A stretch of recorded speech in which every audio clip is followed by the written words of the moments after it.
के लिए पादुकाओं प्रदान करने का प्रयास करती हूँ। महाराज जी, इनका ये कहना है कि बट कुछ लोग कहते हैं कि खान पान की सामग्रियां ही प्रदान करनी चाहिए, क्योंकि हम देंगे तो आगे हमें वो प्रदान करेंगे। नहीं नहीं, ऐसा ऐसा उसमें नहीं। तो जूता दोगे तो जूता ही मिलेगा।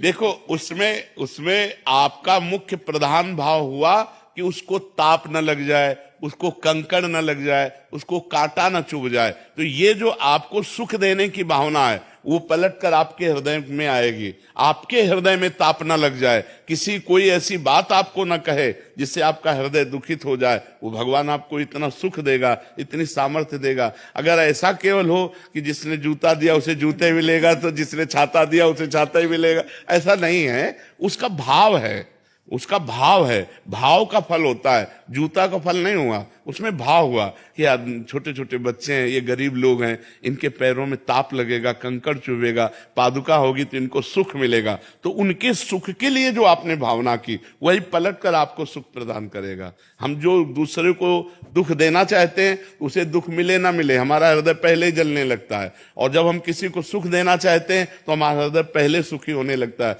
देखो, एक शीतलता आएगी, एक आनंद आएगा। हम तो कहते हैं कि एक दिन अच्छा भोजन पाके आप देखो और एक दिन अपने हिस्से का भोजन किसी भूखे को पवा के देखो, फिर देखो दोनों में स्वाद किस में आता है। तो जब कोई भूखा भरपेट भोजन पाएगा ना तो आपका हृदय शीतल हो जाएगा। कभी भोजन पाने से आपका हृदय वैसा नहीं होगा जैसा किसी भूखे को भोजन पवा देने से होगा। सर्दी में कोई कांप रहा है, अपनी शाल उतार करके उसको उड़ा के देखो तो आपका हृदय एक महान हो जाएगा, एक शीतलता आएगी, आपके हृदय में एक आनंद आएगा। तो ये परोपकार की भावना, परहित सरिस धर्म नहीं भाई, पर पीड़ा सम नहीं अधमाई। तो ये सिद्धांत गलत है कि जो देंगे वही मिलेगा, ऐसा भाव नहीं है। आप जो दे रहे हैं उसमें जो भाव है, नहीं, बीमार को सुख देने की भावना है कि उसका रोग निवृत्त हो जाए और वो सुखी हो जाए, तो वो भावना लौटकर आपके अंदर आएगी और आपको सुखी कर देगी। बात ऐसा है। नहीं तो मान लो हम किसी को रुपया दे रहे हैं तो रुपया थोड़ी केवल मिलेगा, उसका परिणाम मिलेगा। रुपये का परिणाम, हमने रुपया दिया कि यज्ञ हो जाए, भगवान का यश हो जाए, या गौ सेवा हो जाए, या संत सेवा हो जाए, तो उसका परिणाम मिलेगा।